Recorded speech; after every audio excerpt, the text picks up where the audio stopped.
toi et bienvenue sur ma chaîne si t'es nouveau. On se retrouve pour la deuxième partie du vlog à Phuket. Donc si t'as pas vu la première partie, je t'invite tout de suite à aller la voir. On y a fait plein de trucs super cool, mais là ça va envoyer du lourd aussi. Donc accroche-toi bien. N'hésite pas non plus à t'abonner à mon Insta, il sera en description et on y a mis plein de photos du voyage. Mais sur ce, je te laisse avec la suite de la vidéo.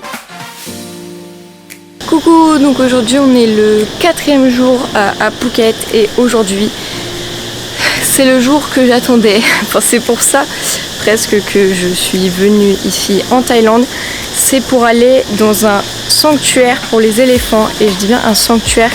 Pas un endroit où on peut faire du trekking. En fait ce sanctuaire c'est un endroit où les éléphants qui étaient utilisés pour les travaux dans les champs ou la tire d'arbres ou même pour le trekking, pour les touristes, ont été récupérés, ils ont été amenés dans ce sanctuaire et ils y évoluent en totale liberté. Mais je vous en parlerai plus en détail quand on sera là-bas et quand j'aurai tout vu sur place, parce qu'on part maintenant.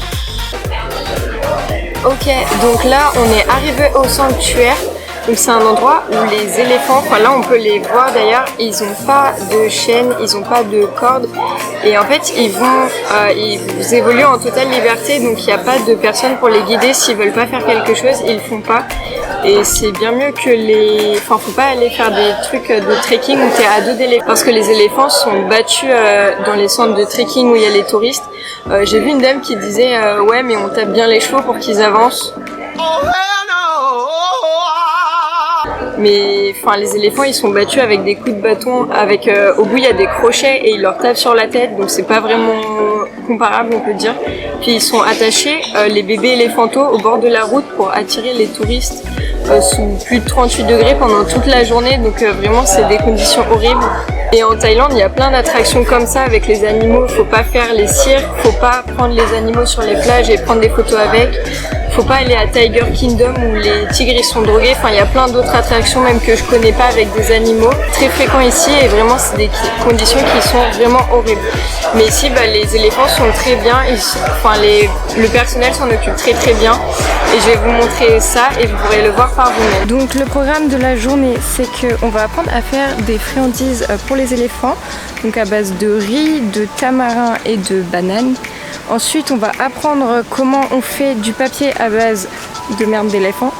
Pour ceux qui ne savaient pas, oui, on peut faire du papier avec de la merde d'éléphant. Ensuite, on va aller les nourrir. Merci la moto. Puis on ira avec eux quand ils prennent leur bain d'argile. Et je pense que ça devrait être tout pour le programme de la journée. En vrai, j'ai trop hâte. Enfin, au début, je pensais que j'allais pleurer de joie. Mais je ne pleure pas de joie parce que je suis beaucoup trop excitée. Mais je vous laisse tout de suite avec ce que j'ai filmé. Les éléphants sont pour moi un des êtres vivants les plus fascinants que cette terre ait jamais porté. Bien que dotés d'une mauvaise vue, ils sont pourtant dotés d'une mémoire phénoménale qui en fait l'un des animaux les plus intelligents. Il faut savoir qu'avant, les éléphants étaient très utilisés pour les travaux agricoles et dans les guerres pour tirer l'artillerie. Et bien que maintenant ce soit devenu illégal, il y a encore beaucoup de gens qui continuent à le pratiquer. Donc les derniers dresseurs d'éléphants qu'on appelle les maouts préfèrent se tourner vers plutôt des camps de randonnée, donc de trekking à dos d'éléphants, que vers des sanctuaires parce que c'est beaucoup plus lucratif, ils y gagnent beaucoup plus d'argent. Parce qu'il faut savoir que le salaire thaïlandais est très bas et que la plupart des dernières familles de maouts ne parviennent pas à nourrir leur éléphant parce qu'il faut savoir qu'un éléphant quand même ça mange 12 heures par jour, donc 60% d'herbes, 30% à peu près de fruits et 10% de petits granulés que les maouts leur fabriquent, donc ça coûte extrêmement cher. Cependant, les colonnes vertébrales courbes des éléphants d'Asie ne sont pas faites pour supporter une selle, un panier où les touristes s'assoient. Et les éléphants ne sont naturellement pas non plus des randonneurs car, comme je vous l'ai dit, ils doivent passer plus de la moitié de leur journée à manger, à se nourrir et à boire. La plupart des éléphants des camps de trekking sont donc sous-nourris et certains meurent par épuisement. Sans parler des mauvais traitements qu'ils reçoivent, comme lorsqu'ils se font battre afin d'être soumis à l'aide de crochets et de bâtons.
Excusez cette coupe qui n'a aucun sens, on s'en bat les couilles. C'est le 5e jour à Phuket et aujourd'hui il a beaucoup plu. Là il y a une éclaircie qui va durer je pense 2 minutes et après on va se reprendre une grosse averse sur la gueule. Donc on n'a pas bougé, on est resté à l'hôtel et juste dans les alentours. Et en fait au début quand on avait prévu de venir en Thaïlande, on s'était dit qu'on allait peut-être louer des scooters parce que c'est vraiment pas cher ici.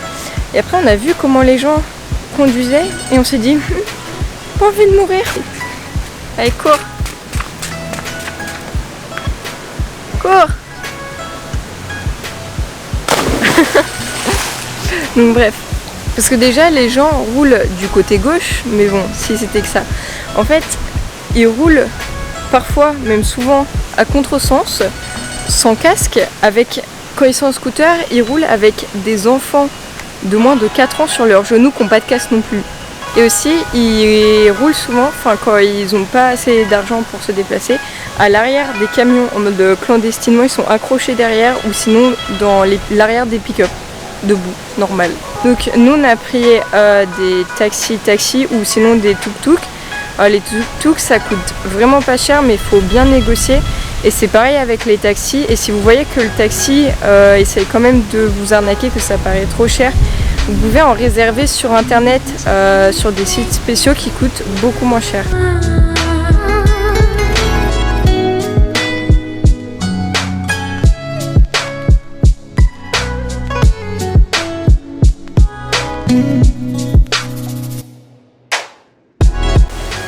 Hello, recoucou, on est le 6e jour à Phuket et là on est allé se baigner et après on va aller prendre un petit tuk-tuk pour aller à Caron Beach, donc qui est une plage juste à côté de notre hôtel.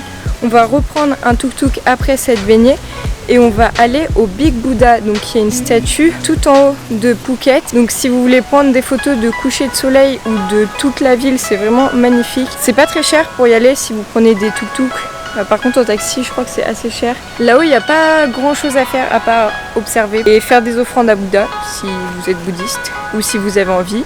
Sur le grand Bouddha tu peux acheter des carreaux parce qu'il est fait en petits carreaux de carrelage. Donc tu peux acheter des petits carreaux, mettre ton nom dessus ou un souhait et le coller sur le grand Bouddha.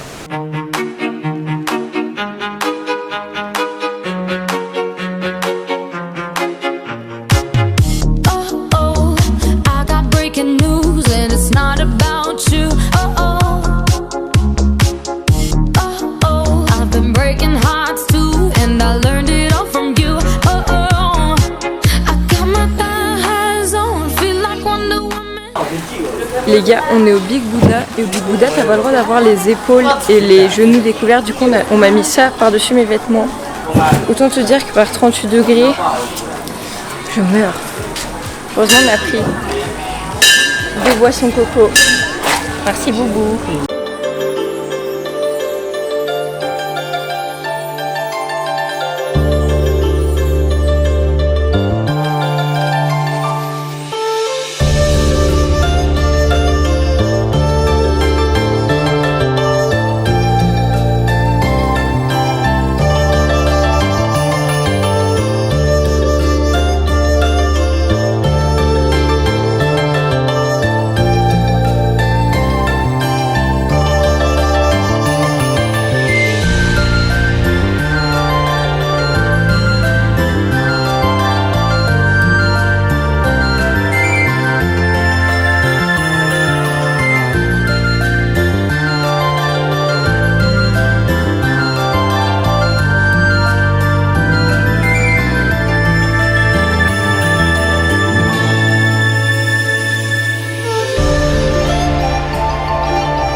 Aujourd'hui on est le day 7, enfin le jour 7, mais on voulait aller à Patong. Mais monsieur Boubou et ses présents est malade. Je sais pas encore si on y va. A few moments later. Donc petit update, on est finalement allé à Patong où on s'est pris une grosse averse sur la gueule. Donc en fait c'était peut-être pas forcément une bonne idée, mais bon maintenant il pleut plus. Donc on va trouver un restaurant parce qu'on a très faim, comme d'hab. Et voilà. Bon bah du coup après 30 minutes de marche finalement on est allé dans le resto. On est allé le premier jour qu'on était ici parce qu'au moins c'était une valeur sûre. C'est la 5e, ah non, 6e ambulance qui passe en 5 minutes. Je ne sais pas ce qui s'est passé. Donc on a eu le fin mot de pourquoi il y a des ambulances et la police qui passe partout. C'est parce qu'apparemment il y a un entraînement. Parce que dans plusieurs jours il est censé y avoir un gros tremblement de terre et un tsunami. Donc, du coup voilà. Et mon plat est enfin arrivé. Donc c'est du riz avec des petits légumes et des bouts de noix de coco. Voilà.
Donc on est rentré déjà il y a 1 heure de Patong Beach parce qu'on avait prévu d'y rester jusqu'au soir parce qu'apparemment le soir c'est grave plus animé. Mais Christophe est très malade, enfin il a mal à la tête et tout. Et donc on a acheté du baume du tigre, si vous connaissez. C'est vraiment un truc un peu miraculeux mais bon. Du coup on est rentré et là on va aller se reposer un petit peu, profiter encore de la piscine. Et voilà.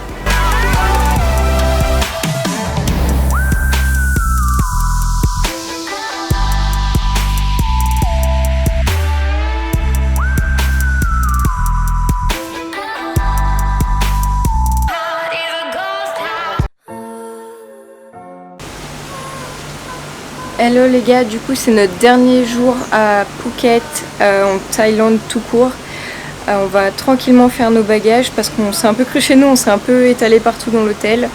On va profiter une dernière fois de la piscine et du soleil parce qu'aujourd'hui il fait très beau et très chaud. Je pense qu'il doit faire 38, 40, quelque chose comme ça. Et très lourd surtout. Et après vers 20h, après avoir mangé, il y a un taxi qui va venir nous prendre et qui va nous ramener donc à l'aéroport international de Phuket pour un vol vers la Chine, une première escale, une deuxième escale à Pékin et ensuite 10 heures de vol vers la France.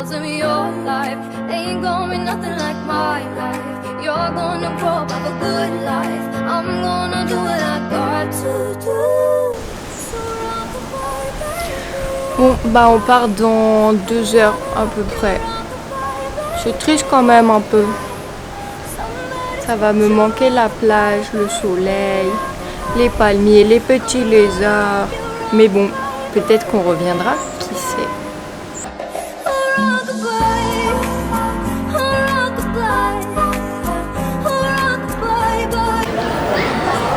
Du coup, on est à l'aéroport de Phuket et notre voyage commence bien. Ils ont confisqué au check-in le... Pourquoi elle parle quand je parle? Elle me coupe la parole. Donc je disais, bon tant pis. Je disais, ils ont confisqué la batterie externe de Christophe et du coup il est dégoûté. Et voilà. Et par contre on a acheté à manger pour le vol, pour pas faire comme la dernière fois et mourir de faim pendant 14 heures en Chine. Mais les bouteilles d'eau, ça coûte 20 bahts dans les supermarchés en Thaïlande et à l'aéroport ça coûte 100 bahts. Bon du coup on a fait Phuket, Chengdu et Chengdu, Pékin. Et l'aéroport de Pékin, il est super grand, genre pour aller d'un terminal à un autre, tu prends des métros. Et là, il nous reste 12 heures de vol jusqu'à Paris. J'ai envie de mourir. Donc voilà, ce deuxième vlog à Phuket est terminé. J'espère qu'il t'aura plu. Si c'est le cas, n'hésite pas à lâcher un petit pouce bleu en bas de la vidéo si tu veux en voir plus souvent. N'hésite pas non plus à t'abonner à mon Insta, il y aura plein de photos du voyage. Sur ce, je te dis à la prochaine et à bientôt.